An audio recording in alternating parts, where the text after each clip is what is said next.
Hi, welcome to my dear students.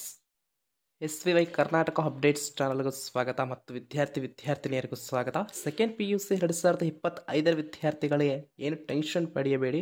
ಇಷ್ಟೇ question papers ಅನ್ನು ಓದಿ ಹೆಚ್ಚು ಅಂಕ ತನ್ನಿ ಅನ್ನುವ ಒಂದು ವಿಡಿಯೋ ಬಗ್ಗೆ ಡಿಸ್ಕಸ್ ಮಾಡ್ತಿದ್ದೇವೆ. ನೀವು ಏನಾದರೂ ನಮ್ಮ ಚಾನಲ್ ಅನ್ನು ಮೊದಲನೇ ಬಾರಿ ವಿಸಿಟ್ ಮಾಡ್ತಾ ಇದ್ದರೆ ಪ್ಲೀಸ್ ಚಾನಲ್ ಸಬ್ಸ್ಕ್ರೈಬ್ ಮಾಡ್ಕೊಂಡು ಬೆಲ್ ಐಕಾನ್ ಅನ್ನು ಪ್ರೆಸ್ ಮಾಡಿ, ಆಲ್ ಆಪ್ಷನ್ ಕ್ಲಿಕ್ ಮಾಡಿ. ಪ್ರತಿಯೊಂದು ವಿಡಿಯೋನು ಈ ಚಾನಲ್ ಅಲ್ಲಿ ತಲುಪ್ತಾ ಇರುತ್ತೆ. ಪ್ಲೀಸ್ ವಿಡಿಯೋಗೆ ಒಂದು ಲೈಕ್ ಕೊಡೋದು ಅಂತೂ ಮರೆಯಬೇಡಿ. ಇನ್ನು ಬನ್ನಿ, ಸೆಕೆಂಡ್ PUC 2025 ಎಕ್ಸಾಮ್ ಹತ್ತಿರ ಇದೆ. ಕೇವಲ 4ರಿಂದ 3 ದಿನ ಮಾತ್ರ ಟೈಮ್ ಇದೆ. ಈಗ ನೀವು ಏನು ಮಾಡಬೇಕು ಅಂದರೆ, ಮೇನ್ ಇಂಪಾರ್ಟೆಂಟ್ ಏನಪ್ಪ ಅಂದರೆ, ಈಗ ಹೋದ ವರ್ಷ ಮಾಡಲ್ ಕ್ವಶನ್ ಪೇಪರ್ಸ್ ಅಂತೂ ನೀವು ಬಿಡೋಕೆ ಹೋಗಬಾರ್ದು. 100ಗೆ 100%. ಯಾಕೆ ಅಂದರೆ, ಹೋದ ವರ್ಷ ಪ್ರೀವಿಯಸ್ ಇಯರ್ ಕ್ವಶನ್ ಪೇಪರ್ಸ್ ಅನ್ನು ನೀವು ತಕ್ಕೊಂಡು ಯಾವ ರೀತಿ ಕ್ವಶನ್ ಪೇಪರ್ಸ್ ಅವರು ಕೇಳಿದ್ದಾರೆ, ಈ ವರ್ಷ ಆ ಟೈಪೇ ಕೇಳುತ್ತಾರೆ. ಬಟ್ ಕ್ವಶನ್ಸ್ ಚೇಂಜ್ ಇರ್ತವೆ ಅಷ್ಟೇ ವಿನಃ ಇನ್ನೇನು ಚೇಂಜ್ ಇರಲ್ಲ. ಈಗ ಎಕ್ಸಾಂಪಲ್ ರೋಮನ್ ನಂಬರ್ 1 ಅಲ್ಲೇ ಈ ಕ್ವಶನ್ ಕೇಳಿದ್ದಾನೆ ಅಂದರೆ, ಆ ರೋಮನ್ ನಂಬರ್ 1 ಅಲ್ಲೇ 7 to 8 ಕ್ವಶನ್ಸ್ ಇರಬಹುದು. ಆ 7 to 8 ಕ್ವಶನ್ಸ್ ನೀವು ಪ್ರಿಪೇರ್ ಆಗಿರಬೇಕು. ಯಾಕೆಂದರೆ ಈ ವರ್ಷ ಯಾವುದು ಕೇಳುತ್ತೇನೋ ಗ್ಯಾರಂಟಿ ಇಲ್ಲ. ಅದಕ್ಕೋಸ್ಕರ ಹೌದಲ್ವಾ, ಐಡಿಯಾ ಬಂತಲ್ವಾ? ಹೀಗೆ ಪ್ರತಿಯೊಂದು ಕ್ವಶನ್ ಬೀಳಲಾರದೆ ಓದಬೇಕು, ಮರೆಯಬೇಡಿ. ಇಂಪಾರ್ಟೆಂಟ್ ಕ್ವಶನ್ಸ್ ಅಂತೂ ಬಿಡೋಕೆ ಹೋಗಬೇಡಿ. Okay, repeated questions most important.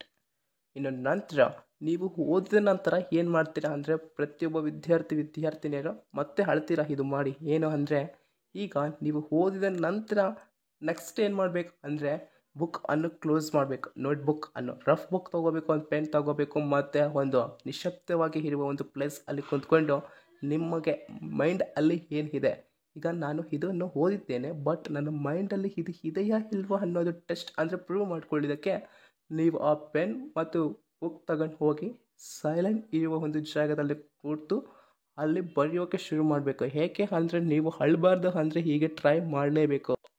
ನಾಳೆ ನಿಮ್ಮ ರಿಸಲ್ಟ್ ಅಲ್ಲಿ P ಅಂದರೆ ಪಾಸ್ ಬರಬೇಕು ಅಂದರೆ ಈ ಕೆಲಸ ತಪ್ಪದೆ ಪ್ರತಿಯೊಬ್ಬ ವಿದ್ಯಾರ್ಥಿನಿಯರು ಮಾಡಲೇಬೇಕು. ಮಿಸ್ ಮಾಡ್ಕೋಬೇಡಿ. ಪಾಸ್ ಅಲ್ಲೇ ಫಸ್ಟ್ ಕ್ಲಾಸ್ ಮತ್ತು ಸೆಕೆಂಡ್ ಕ್ಲಾಸ್ ಬರಬೇಕು ಅಂದರೂ ಈ ಕೆಲಸ ಮಾಡಲೇಬೇಕು. ಕಷ್ಟಪಟ್ಟರೆ ಅಲ್ವಾ ಫಲ ಸಿಗೋದು.